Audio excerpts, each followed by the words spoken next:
Magandang umaga, Fred. Good morning, Sir Frederick. Yes, good morning po Sir Ted at saka sa DJ Chacha. Good morning po sa inyo. Good morning.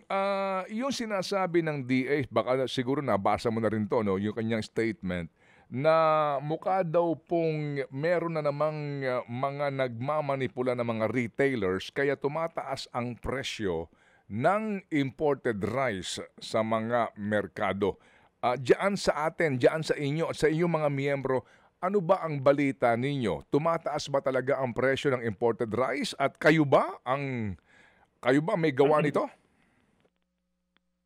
Tumaas po ang presyo ng imported rice dahil po, Sir Ted, if you remember, last August, nagpalabas si President BBBM ng importation ban na nagsimula noong September 1. Okay? So, ang nangyari, ang mga importers, nung inanunsyo to na may importation ban ng bigas, yung mga importers, tinaas nila yung presyo ng bigas na mga imported. Dahil nga may ban.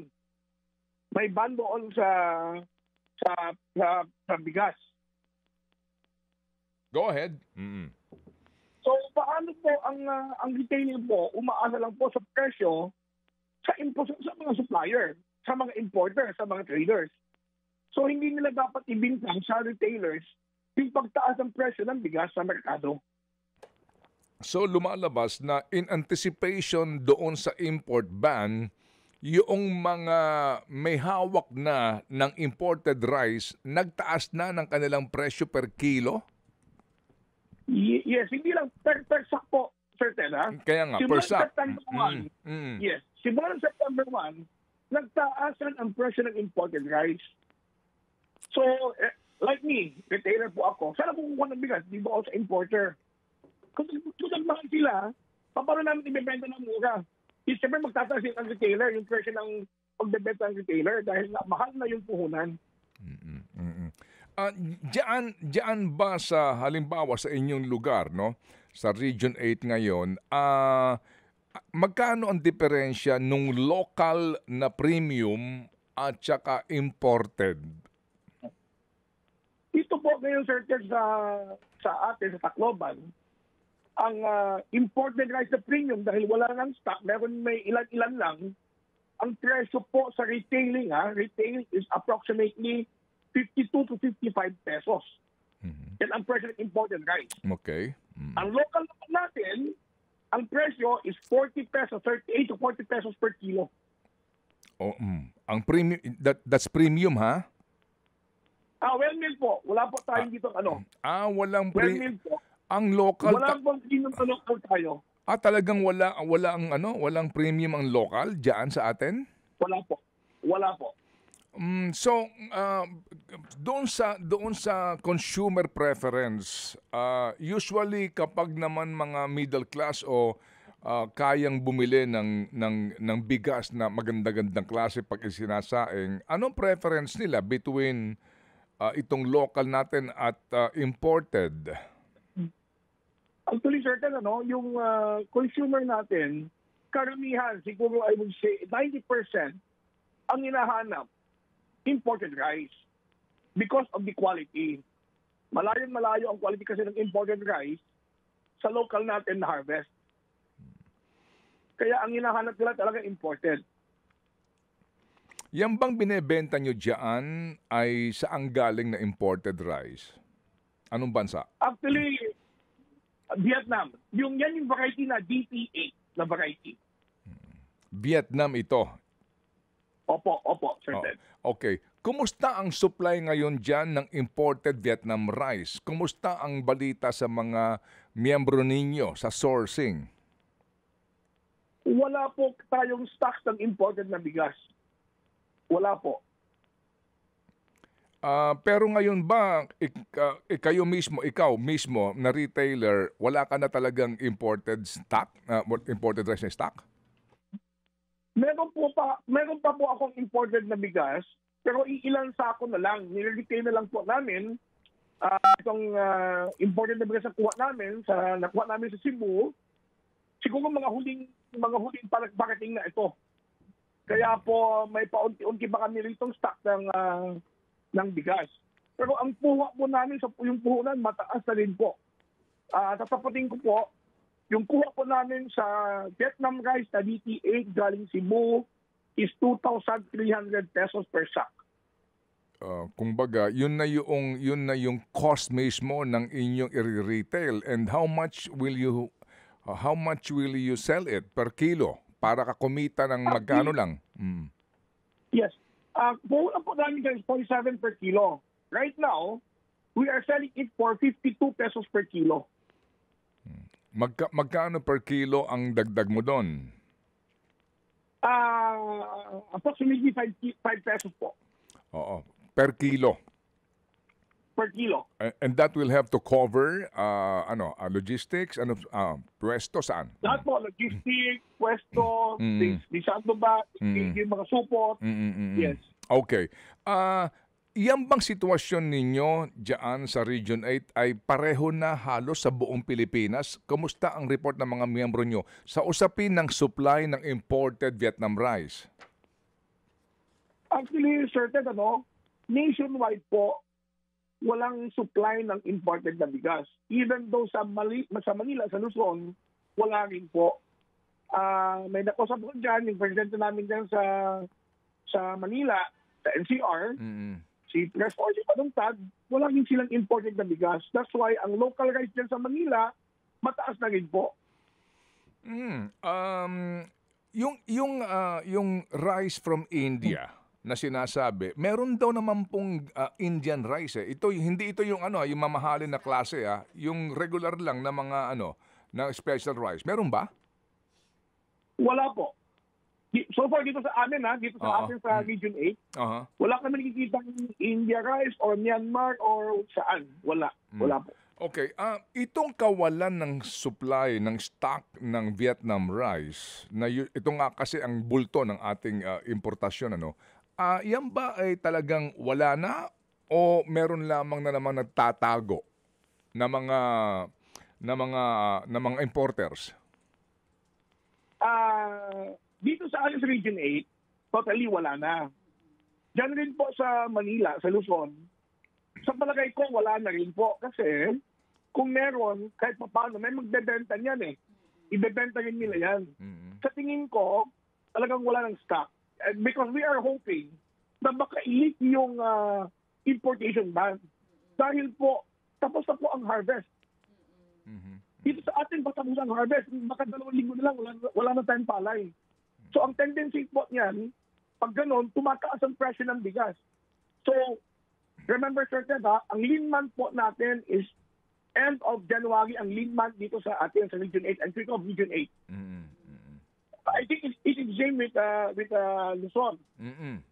Ang problema niya, pag paunti na ang stock ng local, ang tendency, tataas ang presyo ng bigas. Yun din naman sinasabi sa amin kahapon ng Federation of Free Farmers na tapos na yung practically tapos ng anihan, and yung first quarter will be the lean months, no? At baka magka-problema nga sa supply. Oo nga po. Yes po. Oo. Sa ngayon hindi kakayanin, assuming lang na talagang hanggang end of the year meron pang import ban. Hindi kakayanin ng local supply ang pangangailangan ng consumers sa magandang klase ng bigas? Hindi po, Sir Ted. Hindi mo napansin, Sir Ted, nung ma-importation po tayo, hindi po natin nakakanasan ang lean month. Kumbaga, whole year round, we have a stable supply. Ngayon po na pinutol nila yung imported sa pagparating, mag-feel natin ang kakulangan ng supply by first quarter of next year. Mapipil po natin yan. Okay. Kasi itong, kung sakali kasi na magkaroon nga ng lifting ng moratorium, pumayag na sa importasyon, how many months will it take? Bago ka, di ba o-order ka pa dyan sa source, and then yung logistics niyan, gaano katagal yung bago dumating? Siguro, certain, it will take maybe a month or a 1.5 month bago makarating ang produkto. So hindi pa rin, kumbaga, kung ngayon, pa-November na, kung kailan magpapasko, kalagitnaan ng December, tsaka palang darating kung ngayon yung magli-lift, no?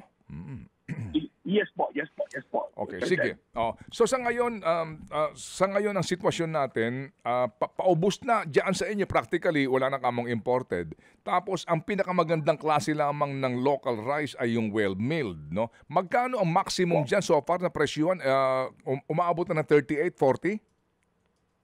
Dito po sa ngayon, ang presyo po natin is 38 to 40 pesos ang newly milled natin. Yan yung bagong ani po.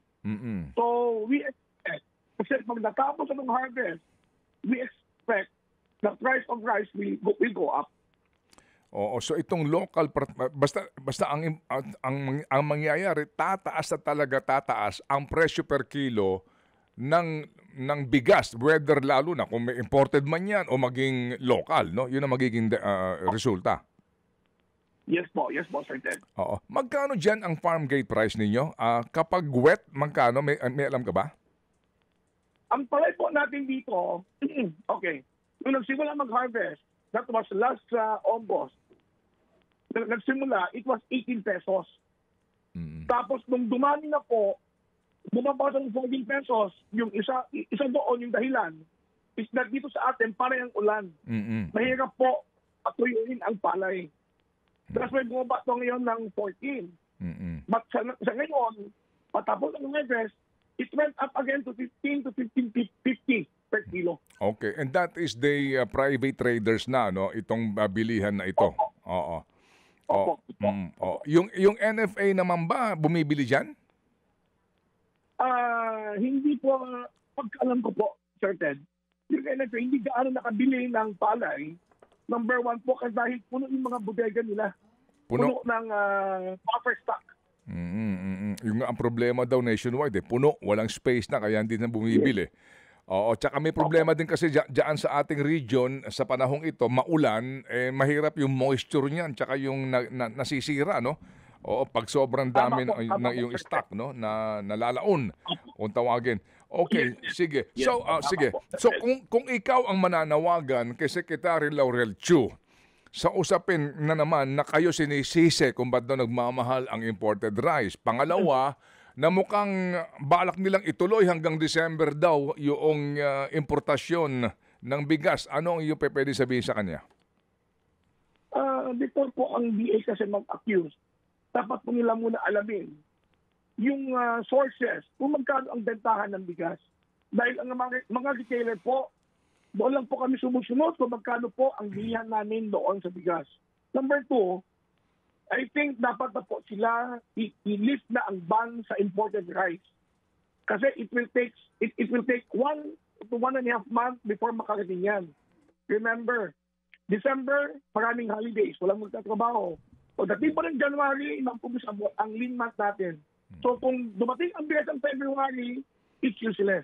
By that time, mataas ang presyo ng bigas. Oo. So, kumbaga, brace for impact, ano? Dito sa kanilang mga regulasyon, pinatutupad. Pag hindi pa sila nakinig. Kasi ang FFF din, ironically, nagsasabi na talagang kailangan na i-lift yan. Otherwise, may problema tayo by first quarter. Kayo mismo mga retailers on the ground nagsasabi din, i-lift nyo na yan kasi may problema tayo sa magiging presyo ng bigas by the first quarter next year. Oo. And we hope that they will listen to you. Sige. So, pasalamat tayo dito kay Sir Frederick D., ang Pangulo po ng GRECON dyan sa Eastern Visayas. Last na lang po, pahabol na tanong, Sir Frederick, it's obviously kung hindi malilift, kahit pa malift yung import ban, hindi aabot by January yung orderin na bigas ng gobyerno natin. Kung ngayon naglalaro sa 43 pesos per kilo ang bigas, magkano aabot yan by January? Kasi sabi mo, mataas-taas ang presyo ng bigas pagdating ng Enero. DJ Chansa, baka umabot to ng 47, 48 pesos. Oh, wow. Yung well-milled rice dito, yes, mataas yan. 47? Baka umabot ng 48 pesos. Hanggang 48 pesos. Oo. Opo. Pero Sir Frederick, alam naman na siguro ng gobyerno ito, nakulang tayo sa bigas ngayon pa lang. Bakit hindi nila inagapan? Kaya nga, yan ang hindi ko po alam. Actually, yung timing nila doon sa pag-ban ng importation ng bigas, mali yung timing. Nag-ban sila ng importation, nasa kaligitnaan na tayo ng harvest. Actually, yung ano nila, yung plano nila, yung programa is mabuti po para tulungan ang farmers natin. But the problem is, wrong timing. Wrong timing. Palagay ko naman dapat memorize na nila yan sa Dapat, DA kasi oo. yan nga ang kanilang trabaho.